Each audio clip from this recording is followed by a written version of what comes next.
با سلام گرم از پراگ به همه دوستان و بینندگان بینیاد گرامی رادیو زودی نویدی بومدودی است تقدیم شما در این صبح با خبرهای تازه تاجیکستان و جهان. امروز 2 سپتامبر و ساعت به وقت پراگ 7 صبح است و اکنون با اجازه شما رو می‌آورم به خبرها. برای آوردن شهروندان تاجیکستان از روسیه به وطن تا 15 سپتامبر امسال 52 پرواز دیگری چارتری یا غیر نقشه‌ای هواپیماها را تشکیل کردند. مقامات تاجیکستان روز 1 سپتامبر گفتند این پروازها در موافقت با جانب روسیه و توسط هواپیماهای شرکت سومون ایر از مسکو و یکاترینبورگ، قزان، سنت پترزبورگ، کراسنودار، نووسیبیرسک، ایرکوتسک و سوچی به دوشنبه انجام می‌شوند. تاکنون مقامات 10 پرواز چارتری تشکیل کردند ولی هنوز هم طلبکاران بازگشت کم نشده است. برخی از مهاجران میگویند تشکیل پروازهای چارتری روی حل نیست. رویخط شهروندان تاجیکستان را برای راه دادن به پروازهای چارتری چون قبل کمیسیون‌های مخصوص در نزد سفارت در مسکو و کنسولگری‌های گنرالی کشور در روسیه ترتیب خواهند داد. هنوز درباره برقرار شدن پروازهای معمولی یا دائمی بین تاجیکستان و روسیه تصمیم گرفتن نشده است. جانب تاجیکستان میگوید از 22 ایول روسیه را در جریان گذاشت که آماده برقرار نمودن پروازهای دائمی میباشد، اما مقامات روس هنوز در این زمینه به قراری نهایی نرسیدند. وزارت تندرستی تاجیکستان میگوید در شبانه روز گذشته در کشور با 36 حالت نوی گرفتاری به کووید 19 آشکار گردیده است. به همین ترتیب از آخر ماه اپریل تا 1 سپتامبر 8619 نفر در تاجیکستان به این بیماری مبتلا شده، 86% بیماران شفا یافتند. شماره هلاک شده ها رسما 69 نفر حساب شده است. به قول وزارت در 24 ساعت گذشته 83 نفر گمانبران زیر نظارت طبیبان قرار داشته، 37 کس بعد از معالجه به خانه‌هایشان رخصت گردیدند. سامانه اخبار کام از درگذشت گنرال رحمانزاده علیخان فتور سردار ریاست اکولوژی و سیاحی وزارت کارهای داخلی تاجیکستان خبر می‌دهد. به قول منبع گنرال رحمتزاده روز 1 سپتامبر در بیمارستان یکم سویسکی شهر دوشنبه در سن 62 درگذشت. به گفته نزدیکانش همسرش نیز در حالت وزنی در بیمارستان قرار دارد. جنازه گنرال علیخان رحمانزاده را روز 1 سپتامبر در آرامگاه سریاسی شهر دوشنبه به خاک سپردند. هفته روان امارات متحده عرب و اسرائیل روابط دیپلماتی و روایی منظم هوایی برقرار نمودند. بسیاری از کشورها این اقدام را همچون پیشرفت در روند صلح خاورمیانه ارزیابی می‌کنند. ولی دیروز رهبر روحانی جمهوری اسلامی ایران از امارات متحده عرب شدیداً تنقید کرده است. تفصیلات در گزارش اسکندر خواجه میرزاده. روز 1 سپتامبر رهبر جمهوری اسلامی ایران آیت الله علی خامنه‌ای بهبود روابط امارات متحده عرب با اسرائیل را خیانت به عالم اسلام، کشورهای عرب، ممالک منطقه و مردم فلسطین نامید. کاری که اماراتی ها کردند این یه لکه ننگی است. البته این از بین خواهد رفت، یعنی دیری نخواهد پایید انشالله. این پیام تندی آیت الله خامنه‌ای یک روز پس از سفر هیئت‌های بلندپایه ایالات متحده آمریکا و اسرائیل به ابوظبی نشر شد. 13 اوگوست با میانه‌روی ایالات متحده آمریکا، امارات متحده عرب و اسرائیل روابط دیپلماتی برقرار نمودند. اسرائیل وعده داد که اشغال زمین‌ها در ساحل غربی رود اردن را متوقف می‌کند. 31 اوگوست پروازهای مستقیم در خط سیر تل‌آبیب ابوظبی راه‌اندازی شدند. امارات متحده عرب اولین کشور منطقه خلیج فارس و سومین کشور عرب است که با دولت یهودی روابط کامل دیپلماتی برقرار کرد. با گفت مقامداران امارات متحده عرب، بهبود روابط امکان می‌دهد که اسرائیل را به توقف اشغال زمین‌ها در ساحل غربی رود اردن وادار نماید. این اقدام امارات را یک عده ممالک عالم خوش پذیرایی نمودند، ولی ایران، ترکیه و منصبداران فلسطینی محکوم کرده‌اند. شما نویدی بمدادی رو از رادیو زودی تماشا دارید.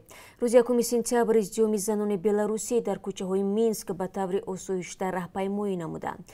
پیش از آن راهپیمایی دانشجویان که با دعوت مخالفین در روز اول تحصیل به کوچه‌ها برآمده بودند از طرف نیروهای امنیتی پراکنده کرده شد. راهپیمایی زنان تا میدان استقلال مینسک ادامه یافت و در آنجا آنها گردهمایی تشکیل نموده رقص کردند و سرود خواندند. بعد از حبس صدها مرد در اعتراضهای دوامداری ضد حکومتداری الکساندر لوکاشنکو زنان نقش برجسته کسب نموده در حالتهای زیاد برای جلوگیری از بازداشت مردان خود را سپر میکنند. اعتراضهای 1 سپتامبر را پیشوای مخالفین سویتلانا تیخانوفسکایا دستگیری نمود. گروه حامی حقوق بشر ویسنا نوشته است که پلیس کمش 55 اشتراکچی راهپیمایی 1 سپتامبر را بازداشت کرد.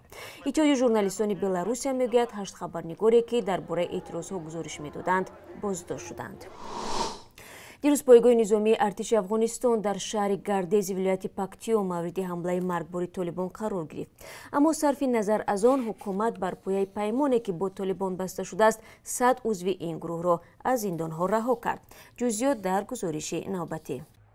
روز 1 سپتامبر طالبان سلاح به دست به پایگاه نظامی ارتش افغانستان در ولایت شرقی پکتیا حمله کرده کمش 3 سرباز را به قتل رساندند.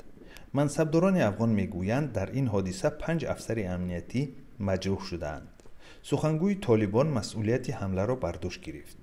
حمله از برخورد ماشین مرگ طلب به دروازه اساسی پایگاه شهر گردیز آغاز یافت. بعداً 2 سلاح به دست آتش گشادند. در دوام 10 دقیقه با آتش جوابی هر 2 سلاح به دست به قتل رسانیده شدند. نظرخدا نام سرباز میگوید او یکی از جنگجویان را به هلاکت رسانده است. میخواست مرا بزنه، من از کنج دیوال ورا دو مرمی زدم. 2 مرمی ورا زدم. وقتی که ورا زدم و پرید از یک کنج دیگه که از او جون معلوم شدم. میخواست یکی دیگه مرا بزنه، ما یکی دیگه ورا زدم. پیش از اینکه او مرا بزنه ما ورا زدم. و غلطی دمی که غلطی بازم تفنگ طرف ما راست کرد. بازم یک مرمی دیگه ورا زدم که خاو کرد. در همین حال منصبداران افغان ابراز داشتند که روز 1 سپتامبر باز 100 محبوس طالب از زندان پل چرخی کابل رها شدند. رهایی طالبان یکی از شرط‌های اساسی مذاکرات صلح این گروه محافظه‌کار اسلامی با حکومت افغانستان میباشد.